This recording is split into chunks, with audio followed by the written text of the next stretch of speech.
Então, é um prazer te ter aqui hoje à tarde, nesse momento que nós estamos conversando, né? Hoje eu quero apresentar o tema muito importante, que eu tenho um projeto junto ao FEPEL sobre voo livre em Libras, vida com as aves, e o objetivo é estimular a comunidade e as pessoas, né, sobre a área dos pássaros,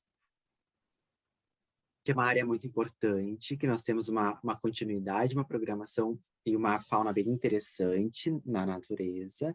E o meu nome é Fabiano, meu sinal é esse, eu sou professor da Universidade Federal de Pelotas. Nós estamos presentes hoje com 2 intérpretes, a Raquel e o Lucas, que trabalham aqui na universidade. E vamos começar apresentando a nossa convidada de hoje, a Tuane, que vai nos explicar sobre a pesquisa dela. Fica à vontade, Tuane.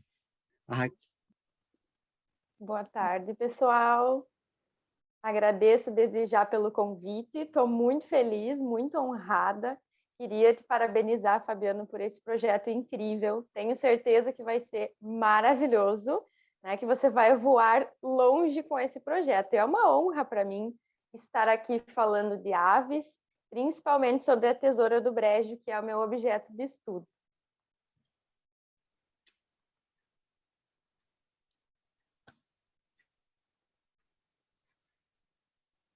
Então, eu queria saber qual o teu objeto de estudo é o Tesouro do Brejo, mas eu queria saber a tua área de pesquisa, o teu doutorado, onde é que tu estuda, esse tipo de coisa.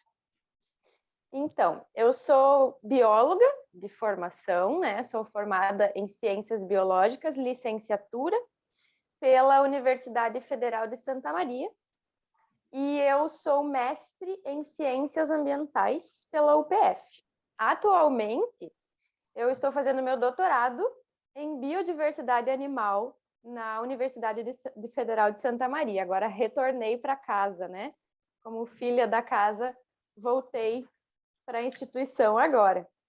E eu trabalho com a Tesoura do Brejo desde a graduação. Na minha graduação, eu já fiz um trabalho sobre o comportamento, um breve trabalho para uma disciplina. No meu mestrado, a minha orientadora me sugeriu a espécie, sem saber que eu já trabalhava com ela. E agora, no doutorado, então, eu vou aprofundar os estudos com a espécie. Ai, que bacana. Mas por que tu escolheu essa espécie e esse tema? Por que tu escolheu, na verdade? Isso te fascinou de alguma forma? Te chamou a atenção? Tá, tu já teve a vivência antes, mas tu observou alguma coisa? Tu teve algum contato prático? Que tu resolveu te aprofundar no mestrado e no doutorado? Por que tu teve esse interesse? As aves, em geral, eu tenho uma grande inspiração, que foi o meu avô. Então, o meu avô, desde pequenininho, ele me ensina a observar as aves, e aí eu fui carregando isso até a vontade de fazer biologia, né? Mas o contato com a espécie em questão aconteceu durante o levantamento das aves do campus. A gente tinha um projeto, assim como o seu, né? Um projeto para catalogar todas as aves do campus que a gente visse. E lá eu conheci a tesoura do brejo. Quando a gente foi fazer uma pesquisa sobre ela, mais aprofundada, a gente viu que não tinham muitos dados, né? Não se sabia muito sobre a espécie. Por que que ela utiliza os banhados, né, as áreas úmidas? Não existia dados sobre o ninho da espécie. Ninguém nunca tinha visto o ninho ainda, apenas especulações. Então, para nós, observadores de aves, a tesoura do brejo é relativamente comum, né? Eu imagino que para você seja comum, né? Relativamente, não é aquela espécie que a gente diz que é raríssima de encontrar. Mas os dados sobre ela, os estudos sobre ela são muito escassos. E aí que surgiu o interesse. E a gente sabe que as áreas úmidas, né, os banhados, estão cada vez menores, né, estão sendo tomados por plantações. E aí, será que isso prejudica a espécie, já que ela vive nesses ambientes? É muito provável que sim, né?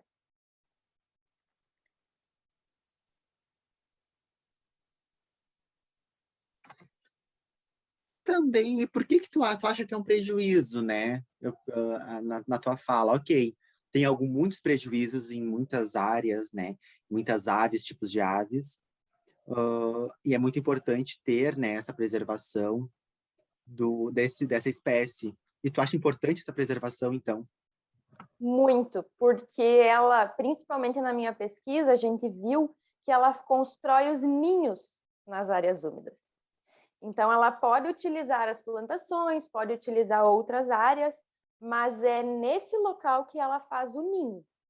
Então, a gente sabe que para as aves e para os animais em geral, né, para os seres vivos em geral, a reprodução é muito importante. Essa fase da vida é muito importante, passar a espécie adiante, né?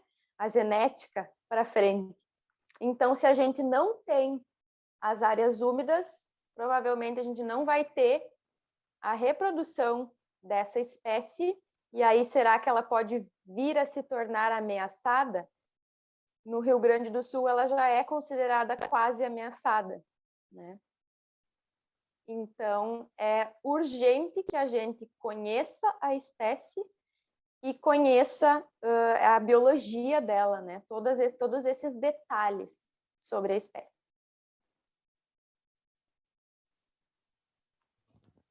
Certo. E como, né, tu falaste a respeito desse cuidado e como fazer esse estímulo para aumentar, por exemplo, não sei, no interior, plantações, né? Como que podemos conseguir estimular a compreensão dessa importância, né, sobre a tesoura do brejo? Como que a gente poderia fazer? O primeiro passo é conhecer, né? A gente só gosta e só conserva aquilo que a gente conhece, né? Então, para mim é muito importante estar aqui falando sobre a tesoura para que cada vez mais pessoas conheçam a espécie. E aí a gente ter um contato direto com os produtores, por exemplo, os proprietários desses locais. Porque por muitos anos, historicamente, essas áreas úmidas foram consideradas improdutivas. Então a gente não precisa ter essas áreas aqui porque a gente não pode plantar nelas, né? Mas a gente não conhece direito todas essas coisas, todas essas relações ecológicas que tem nesses ambientes. A gente tem várias espécies ameaçadas que fazem seus ninhos e habitam esses locais. Então, conversar, levar o conhecimento para essas pessoas, né, que não são da nossa área, que não fazem ideia para que as aves são importantes, é essencial. Porque aí eles vão conhecer, quem sabe vão gostar, né? Vão aprender a observar que aquela espécie está naquele local, que ela está reproduzindo, está tendo filhotes, e aí a gente planta a sementinha da biologia, né? Do amor pela natureza nessas pessoas. E outra coisa que está agora crescendo bastante no nosso país é a ciência cidadã. E a gente está usando agora no doutorado, é uma frente, né, é uma linha que eu quero seguir, que é aproximar essas pessoas da pesquisa, né? Trazer a sociedade para próximo da pesquisa, para que eles saibam quem está fazendo ciência no Brasil e por quê e como, né? Às vezes é só observar passarinhos, mas a gente está contribuindo de alguma forma para aquela espécie, colocando o registro lá no Wikiaves. Não precisa ser uma foto boa, excelente, mas uma foto que eu consiga ver que a tesoura do brejo está naquela cidade, para mim, para nossa pesquisa, já é muito importante.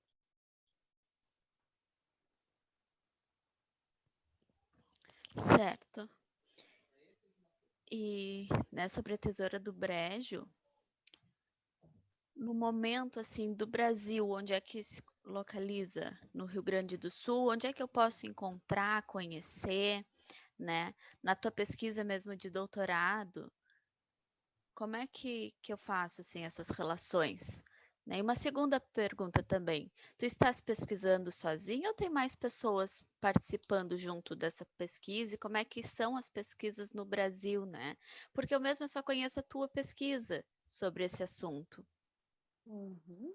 Ela é mais comum no centro do país, então a gente vai ter mais registros em São Paulo, no Rio de Janeiro, em Minas, e aí começa a diminuir os registros. A gente vai descendo aqui para o sul, a gente tem no Paraná registro, e em Santa Catarina a gente não tem tesoura do brejo.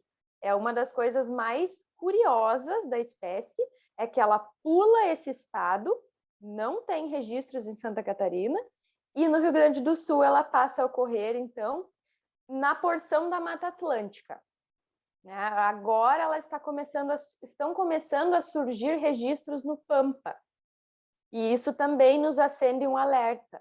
Por que que antes a gente não tinha registros de tesoura do brejo no Pampa e agora a gente tem? Será que essa espécie está com um ambiente tão restrito que ela está precisando expandir, procurar novos ares, né, novas áreas para viver? Então, por isso que eu digo que é importante e urgente a gente estudar a espécie. E, a princípio, sou apenas eu que estou estudando no momento. Comecei aí na graduação, no mestrado, e, por enquanto, sou eu e os meus auxiliares de campo, né, que vão comigo para campo, que estamos estudando ela. Aí ela tem também em outros países, né, a gente tem registros na Argentina, no Paraguai, Uruguai, e a gente tem uma população isolada, sozinha, lá na Bolívia.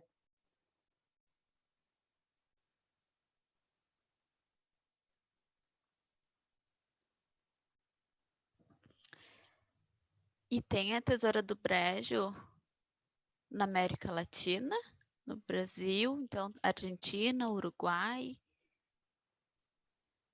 Isso, E onde mais? apenas esses países. Então é super importante que a gente conheça, né? Sim. Ela é exclusiva aqui do neotrópico, né?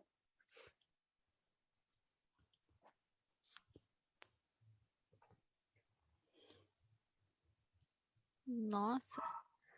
Tava pensando, né, em Santa Catarina não tem, eu me assustei agora, porque vem descendo assim e não ter lá, né? A primeira foto foi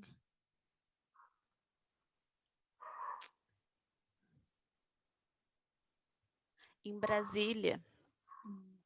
O registro, né, as fotos em Brasília, que eu vi, achei muito bonito. Depois em Cruz Alta, né, que eu também encontrei, tá? Rio Grande do Sul. E eu pensei que tinha muitos casos dela, né?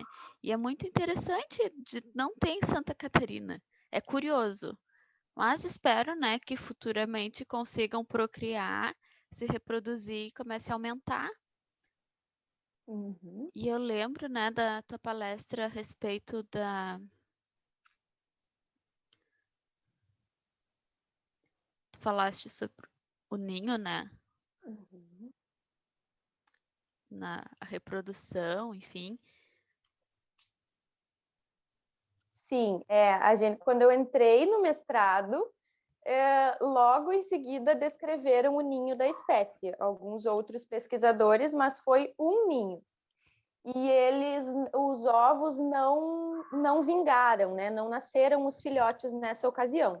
Então a gente não tinha registros de filhotes, como eles são, se eles nascem juntos ou se demoram uns dias para nascer um filhote e o outro. Esses dados que na biologia são muito importantes, a gente não tinha, né? Não conhecia. E aí a gente encontrou um ninho lá na área de estudo e foi um momento incrível, né? Foi um dia muito especial e a gente monitorou esse ninho até os filhotes saírem e ficarem adultos.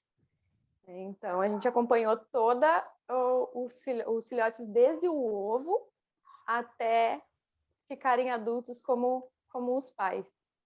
E a gente teve nesse processo um ajudante de ninho, né, que foi um irmão da ninhada anterior que ficou para ajudar os pais na criação dos filhotes. E aí a gente chama, né, de ajudante de ninho. É como se fosse um padrinho, né, para a gente, para os filhos, um padrinho que fica ali, auxilia, alimenta os irmãos, né, protege tanto quanto os pais. E essa também é uma relação ecológica muito legal, né? Por que ficar?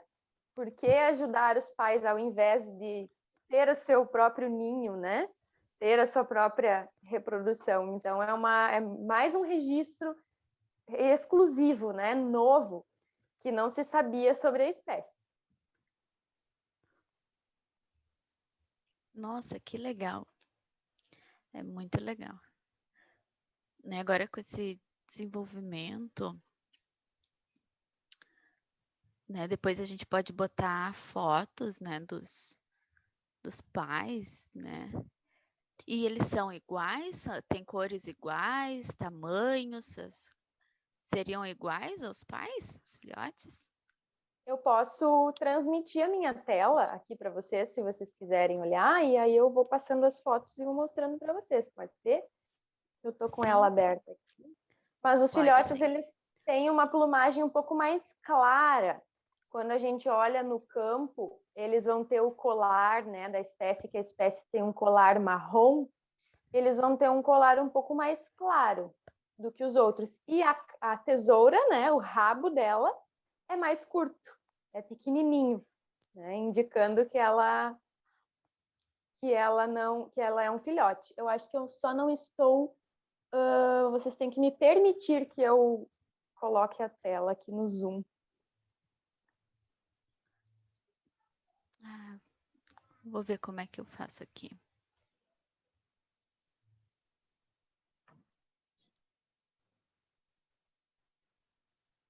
Vocês estão vendo? Conseguem ver direitinho? Show? Sim, consigo sim. Ajeitar aqui no celular agora. Legal. Então, essa é a tesoura do brejo, né? A famosa aí que nós estávamos conversando sobre. Ela tem essa cauda, então, longa, em formato de tesoura, né? Por isso que ela se chama tesoura. E ela é tesoura do brejo, né? Porque geralmente ela é avistada nesses locais. A gente vê elas mais comumente, né, nas áreas úmidas, nos banhados. E aí eu vou passando aqui o que a gente já conversou, né? Aí está o meu vô, esse aí foi o grande responsável pelo mundo, o início no mundo das aves, né? Que despertou a vontade de conhecer melhor. Aí são os meus parceiros na graduação, quando a gente começou a fazer o levantamento das aves do campus, né? A gente saía aí com os livros para conhecer, não sabíamos nada, a gente não conhecia nada quase, né? Mas a gente folhava o livro ali e descobria o que era, estudava e aprendia, né? Sobre. Eu também trabalhei um pouco durante a graduação com educação ambiental, né, com o projeto Olha o Passarinho, que a gente levava então as crianças para observar aves na escola, ensinava um pouco, né, para elas por que era importante observar, quais as espécies mais comuns, né, como preservar essas aves, por que é importante, né? E também aí sobre a importância do birdwatching, né? Por que é importante observar aves? Através dessa prática, quando eu comecei a observar aves, eu fiz o primeiro registro do gaviãozinho para o Rio Grande do Sul. Então eu nem sabia o que era quando eu tirei foto, não sabia que ave era. E aí, quando eu cheguei em casa, eu fui folhear o livro, fui pesquisar e eu vi que não tinha registros no Rio Grande do Sul. E eu pensei, não é, né? Se não tem registro, não é a ave. E era, né? Então, aquele pontinho ali embaixo, né, no Rio Grande do Sul, foi de minha autoria, foi o primeiro registro, foi bem emocionante, né? Bem importante. E aí, depois, o professor Cláudio Tim registrou essa espécie de novo na cidade de Bagé, lá embaixo, aquele outro pontinho. Então, são os únicos 2 registros até o momento dessa ave para o Rio Grande do Sul. Foi muito, muito legal. E foi através desse registro que eu conheci muitas pessoas. Então, o birdwatching, ele também proporciona fazer amigos, né? O contato com a natureza. Eu estou aqui hoje falando com vocês porque eu conheci o Fabiano, né, em um desses encontros, falando sobre aves. Então, a gente faz amigos, a gente faz parcerias, conhece muita gente bacana, né? Dá muita risada dos problemas que acontecem no campo, né? Não acha a espécie, cai às vezes, né, no barro. E a gente se diverte aí, faz muitos amigos. Além de que é uma prática relaxante, né? O contato com a natureza proporciona essa sensação da gente, pra gente, né? De ficar mais relaxado, sair daquela correria do dia a dia, sair das telas, né? E ir para a natureza. E não precisa ser uma floresta, né? O contato com a natureza, a observação de aves pode ser da janela de casa. Eu sempre digo que quando a gente abre as portas para esse mundo, quando a gente começa a enxergar as aves de outro jeito, nunca mais você para. Você vai ficar sempre atento a isso. E é uma prática viciante, né? O Fabiano vai concordar comigo aí, que é viciante ir atrás dos passarinhos. Outro exemplo do quanto, né, do quão importante é o birdwatching é a nova lista de aves do Brasil.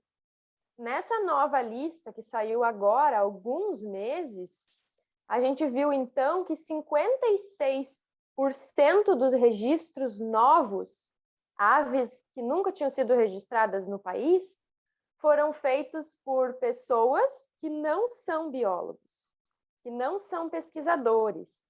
Eles são cidadãos cientistas, né, que observam aves e que fizeram grandes contribuições aqui para o Brasil. Então, aumentaram, né, em 56% a lista de aves do Brasil. Então, todo mundo que começa na observação de aves tem a possibilidade de fazer descobertas, né? E às vezes descobertas muito importantes.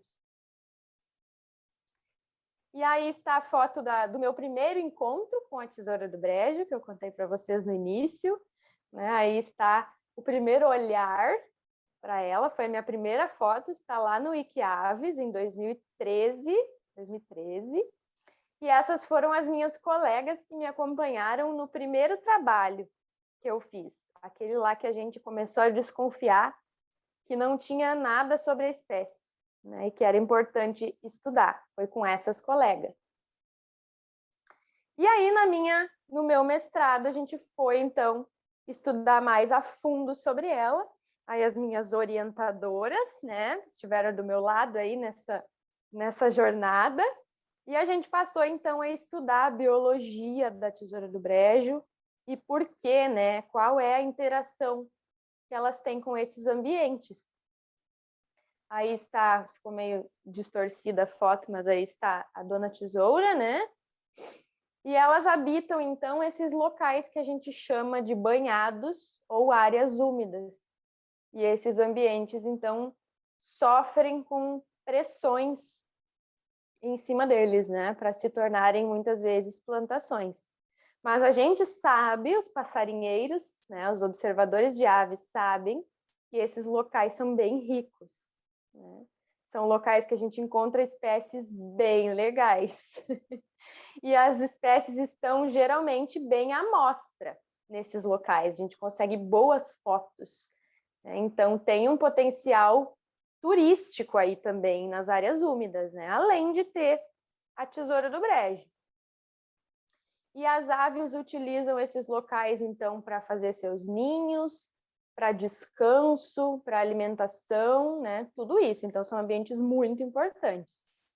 Aqui está sobre a distribuição, Fabiano. Olha só como ela pula os estados ali de Santa Catarina. Ela dá uma desviada no caminho e vem parar aqui no Rio Grande do Sul, né?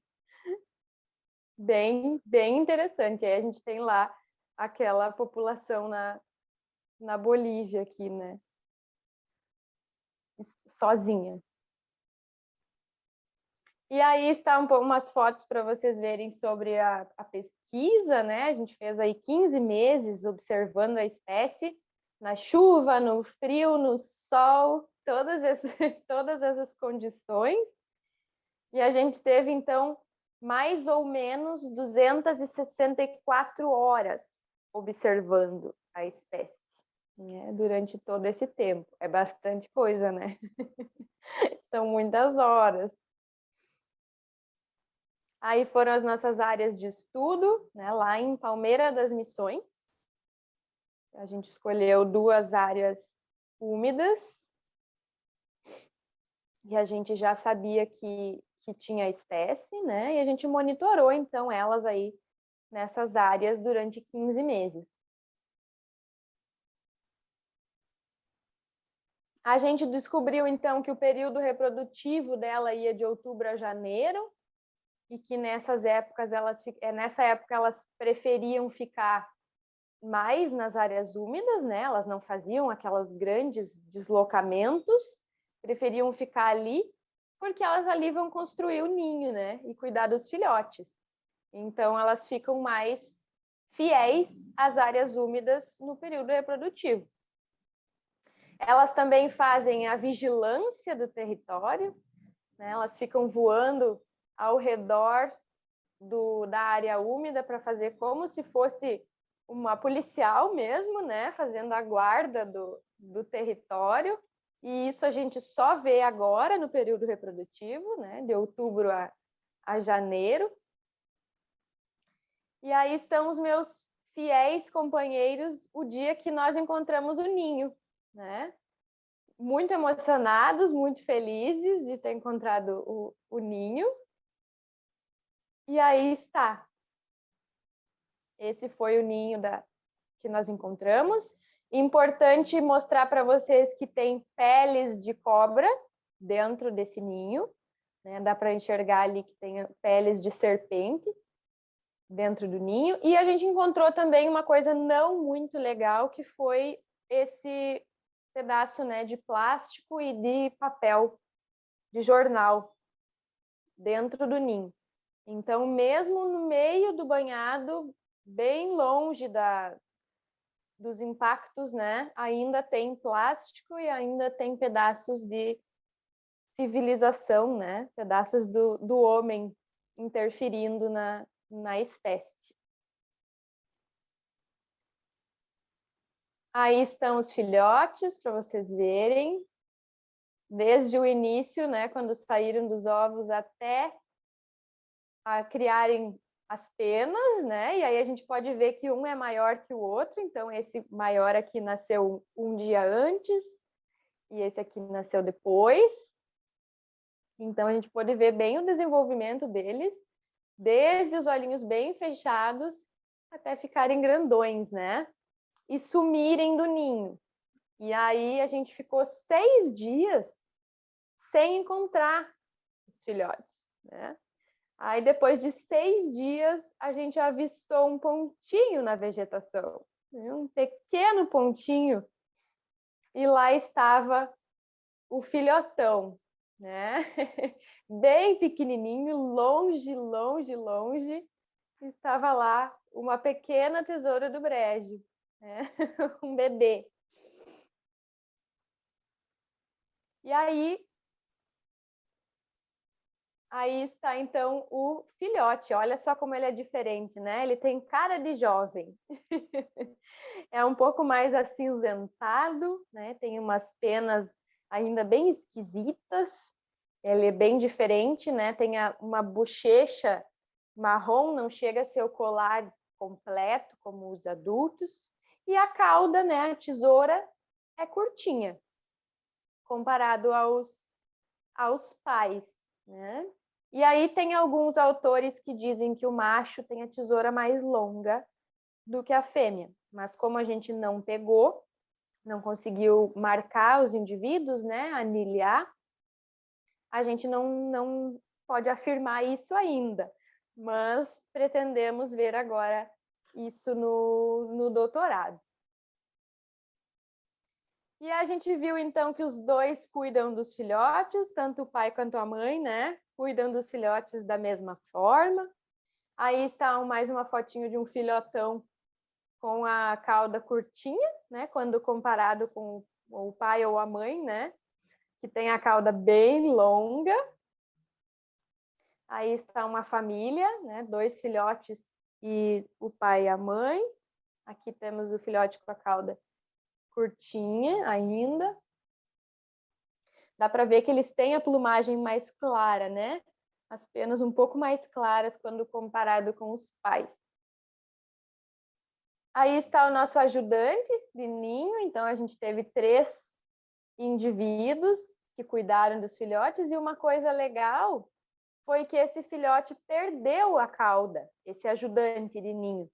Perdeu a cauda em setembro, porque é comum eles trocarem as penas, né? Quando completa 1 ano de vida, é comum as aves trocarem as penas. E aí ele fez a troca, então, da cauda, e a gente pôde, então, saber que esse era o filhote do ano anterior, que tinha ficado para cuidar dos irmãos, né? Isso foi bem legal também. E aí a gente tem os dados, né, de comportamento. Ela fica bastante tempo em alerta, então é uma ave que está sempre atenta aos predadores, né, e a outras aves. A gente pode notar que ela mexe a cabeça, né, ela olha para o céu, ela olha para o chão, ela está sempre atenta. Ela faz, então, muitos deslocamentos quando ela não está reproduzindo. Então, a gente conseguia ver que ela percorria grandes distâncias. Ela pode se alimentar no chão, no ar, né? Ela pode ficar no poleiro e descer para o chão, ou ela pode sair do poleiro e pegar o alimento no ar. Ela também pode ficar peneirando, né? Aquele comportamento de bater as asinhas até enxergar um alimento, né? Um animal no chão, e aí ela desce. Então, ela tem diferentes estratégias para se alimentar. A gente também viu ela fazendo manutenção, né? Limpando as penas, arrumando a roupa, né? Ficando bonita, limpando as penas e também descanso, né? Não só fica em alerta o tempo todo, mas às vezes ela também descansa. Também são muito briguentas, de vez em quando, né? Tanto com os membros da mesma espécie, como com outras espécies, a gente viu isso também. A gente viu elas em bandos mistos, né, com outras aves, elas gostam de ficar com outras aves. Quando elas não estão em período reprodutivo também, né, elas se misturam com outros bandos. E a gente vê, então, que ela está sempre mais elevada que os outros. Ela fica sempre mais em cima, enquanto as outras espécies estão mais abaixo. E isso é o que a gente chama, então, de sentinela. Ela faz esse papel de ficar mais elevada, enquanto os outros se alimentam no chão, muitas vezes, e se ela vê um predador, ela avisa. é um comportamento como aquele bichinho suricato, né? Que ele fica atento e se ele vê um predador, ele avisa todo o bando que se camufla. Aqui também, né? Geralmente ela avisa e todo mundo se esconde dos predadores. E é por isso que nasceu, então, o projeto Sentinela do Brejo, porque ela é a nossa guarda dos banhados, né? A guarda do brejo. Então, agora no doutorado, eu tenho o professor Marcelo e a professora Marilise, que estão me acompanhando, então, e nasceu aí o projeto Sentinela do Brejo agora. A gente pretende, então, desvendar, procurar saber por que essa espécie está nesses ambientes, o que tem de importante nos banhados, né, para elas utilizarem esses ambientes, continuar descobrindo coisas sobre a história natural, sobre a ecologia da tesoura do brejo e também saber sobre a genética, porque a gente sabe que quanto mais isoladas essas tesouras, mais elas cruzam entre si, né, e isso pode causar problemas para a espécie. Né? Então, a gente precisa saber como estão essas populações geneticamente, principalmente aquela lá da Bolívia, que está lá isolada de todas as outras, né? E aí, como vocês podem contribuir com esse projeto? Né? A gente está nas redes sociais fazendo um trabalho aí incansável para adquirir os registros da tesoura do brejo. Então, se vocês viram a tesoura por aí, a gente está coletando as coordenadas geográficas, né? Bem a coordenada exata do banhado, para saber, então, por que elas escolhem esses locais, esses banhados, e não os banhados de Santa Catarina. Porque tem banhados em Santa Catarina, né? Mas não tem tesoura do brejo. Por quê? Né? Por que elas não estão lá? Será que é a altitude? Será que as plantas de lá são diferentes? Ou será que tem alguma espécie lá que não permite que a tesoura do brejo chegue? Né? Porque a gente pode ter competição entre espécies. E aí são todas perguntas para a gente desvendar no doutorado. E aí a gente está fazendo essa parte, então, da ciência cidadã, que é engajar pessoas, chamar pessoas para nos ajudarem a monitorar essa espécie por aí, né? E essa é o que eu tinha preparado de apresentação para vocês. Acho que o Fabiano tem mais algumas perguntas aí para fazer, né?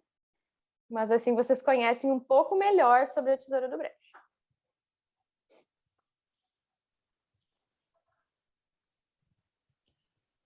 Sim, sim.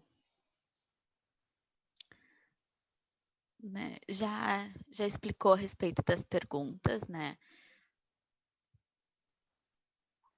E também a respeito do nome, né? O porquê Tesoura do Brejo também, acho que já ficou esclarecido sobre a importância que é de coletar esses dados e, de fato, né, de pedir para a população também fazer essa coleta. É muito importante essa ajuda para conseguir desenvolver e entender melhor, né, onde que elas vivem, convivem, é bem interessante.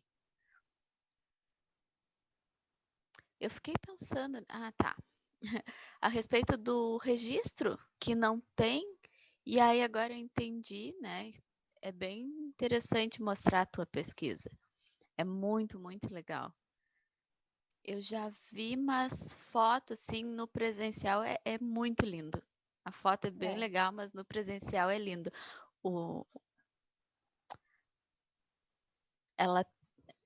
A tesoura do brejo, assim, as fotos dela e também de outras aves. Então, eu queria, nesse momento, te agradecer, né, por ter aceitado estar aqui conosco, né, poder gravar, então, esse nosso momento e para as pessoas conhecerem, né, e se tem interesse, contactar, botar também, às vezes, no Google para ver fotos da ave também, que é bem interessante, para conhecer melhor. porque o Wikiaves, né, que tem bastante fotos lá, é bem legal também. Mas queria te agradecer muito, né? Espero que continues, né, no doutorado e futuramente, né? E eu queria falar no geral para as pessoas também que têm interesse de mandar mensagens, enfim. Querias deixar algum recado também para a gente finalizar o momento? Eu que agradeço. Pode ter certeza que eu vou compartilhar muito esses vídeos e esse projeto. Faço questão de divulgar o projeto de vocês também. Vou colocar lá nas redes sociais do Sentinela do Brejo. E convido a todos a seguir a gente nas redes sociais, né? A gente está no Instagram e no Facebook para acompanhar o que a gente tem feito. E para quem ficou com curiosidade de saber se na sua cidade tem a Tesoura do Brejo, né? Vocês podem colocar lá no Google o nome da cidade, por exemplo, Santa Maria, e do lado escrever Wikiaves. E aí vocês vão ter a lista, né, de todas as espécies que vocês podem ver na cidade de vocês, às vezes até na janela, né, de casa, muitas aves. Então eu que agradeço, estou muito feliz por participar e contem comigo para tudo. Muito obrigada. Eu vou parar aqui.